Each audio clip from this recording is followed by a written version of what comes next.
बहुत समय पहले की बात है। कासगंज नामक एक सुंदर सा गांव हुआ करता था। उस गांव में एक लकड़हारा रहता था जिसका नाम रामू था। रामू बहुत ही ईमानदार और मेहनती था। वह हमेशा अपने काम से खुश रहता था। उसके पास ज्यादा पैसे नहीं थे, लेकिन वह अपनी जिंदगी से संतुष्ट था। रामू के परिवार में उसकी पत्नी और उसके 2 बच्चे थे। रामू सेठ लालचंद के यहाँ लकड़ी काटने का काम करता था और लकड़ी काटने के बदले में सेठ लालचंद रामू को पैसे देता था, जिससे रामू और उसके परिवार का जीवन व्यापन होता था। सुमन, मैं काम पर जा रहा हूँ। आज बहुत देर हो गया है, तो तुम बच्चों को स्कूल छोड़ आना। जी, स्कूल तो मैं छोड़ आऊंगी, लेकिन मोनू और चिंकी पिछले 2 दिन से कह रहे हैं कि उनके स्कूल की टीचर स्कूल की फीस मंगा रही है। हाँ, तो जाकर दे आओ ना स्कूल की फीस। अजी कहाँ से दूं? आप जो पगार लाते हैं उसमें मुश्किल से तो घर चल पाता है। अब उतनी सी तनख्वाह में मैं बच्चों की फीस का इंतजाम कैसे करूं? अजी मैं एक बात आपको साफ साफ कह देती हूँ, आप सेठ लालचंद जी से पगार बढ़ाने की बात कहिए। दिन पर दिन खर्च बढ़ता जा रहा है। बाजार में अगर सब्जी लेने निकलो तो सब्जियों के दाम आसमान छू रहे हैं, और बच्चों की पढ़ाई का खर्चा, घर का खर्चा अब इतनी कम तनख्वाह में कैसे गुजारा होगा? ठीक है, मैं आज ही सेठ जी से थोड़ा पगार बढ़ाने की बात करता हूँ। इतना कहकर रामू काम पर चला जाता है।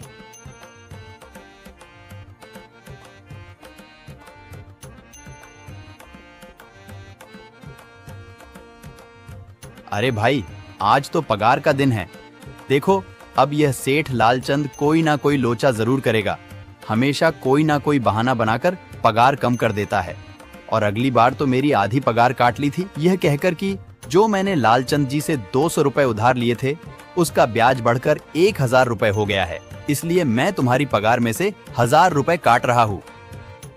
हाँ हरिया भाई, तुम एकदम ठीक कह रहे हो। ये सेठ लालचंद ना एक नंबर का चालाक और लालची इंसान है। एक तो दुगुना काम ले लेता है और बदले में पैसे भी पूरे नहीं देता। हाँ भाई, मेरे भी अगली बार सेठ लालचंद ने पगार काट लिए थे।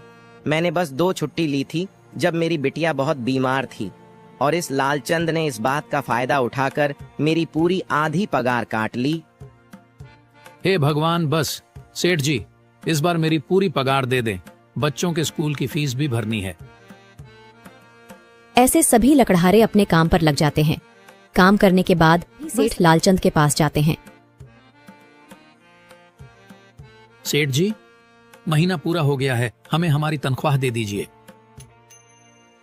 देखो भाइयों, अभी मेरे पास तुम्हें देने के लिए पैसे नहीं है। अभी माल नहीं बिका है, सारा माल गोदाम में ही पड़ा हुआ है। कल या परसों तक तुम्हें तुम्हारी तनख्वाह मिल जाएगी। पर सेठ जी, अभी हमारे पास बिल्कुल पैसे नहीं बचे हैं। घर का भी सामान लाना है, बच्चों की फीस भरनी है। अरे मैंने कहा तो सही, 1-2 दिन और रुक जाओ, कल या परसों तक पैसे मिल जाएंगे। अभी मेरे पास पैसे नहीं है। सभी लकड़हारे निराश मन से अपने अपने घर आ जाते हैं। अजी क्या हुआ? इस बार कितना पगार मिला है? सुमन, अभी कोई पगार नहीं मिला। सेठ जी ने कहा है कि 1-2 दिन में पगार मिल जाएगा। पगार नहीं मिला? आपको तो पता है ना, बच्चों की फीस भरनी है। इनकी स्कूल टीचर ने आज साफ साफ चेतावनी दे दी है कि अगर कल फीस नहीं लाई तो बच्चों को घर पर ही बिठा लेना। अब बताओ मैं क्या करूं? मैं क्या करूं सुमन, ये सेठ जी समय पर कभी पैसे देते ही नहीं है। अब तो बस हम इंतजार के सिवा और कुछ नहीं कर सकते। 1-2 दिन की बात है, देख लेते हैं। ऐसे ही 2 दिन गुजर जाते हैं। 2 दिन बाद सेठ लालचंद सबको पगार देता है। अरे हरिया, ये ले अपनी इस महीने की पगार।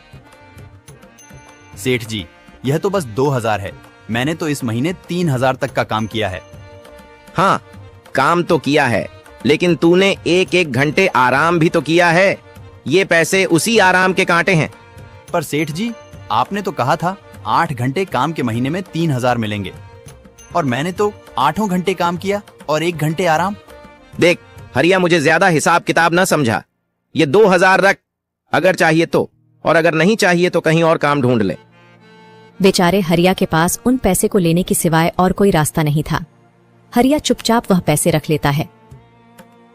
रामू, ये लो तुम्हारे 2500 रुपए। पर सेठ जी, 2500 क्यों? मेरे तो पूरे 3000 बनते हैं ना। मैंने तो कोई छुट्टी भी नहीं की और ना ही कोई आराम। मैंने तो अपना सारा काम समय पर किया है। हाँ, समय पर तो किया है, पर इस समय बाजार में लकड़ियों का दाम काफी सस्ता हो गया है।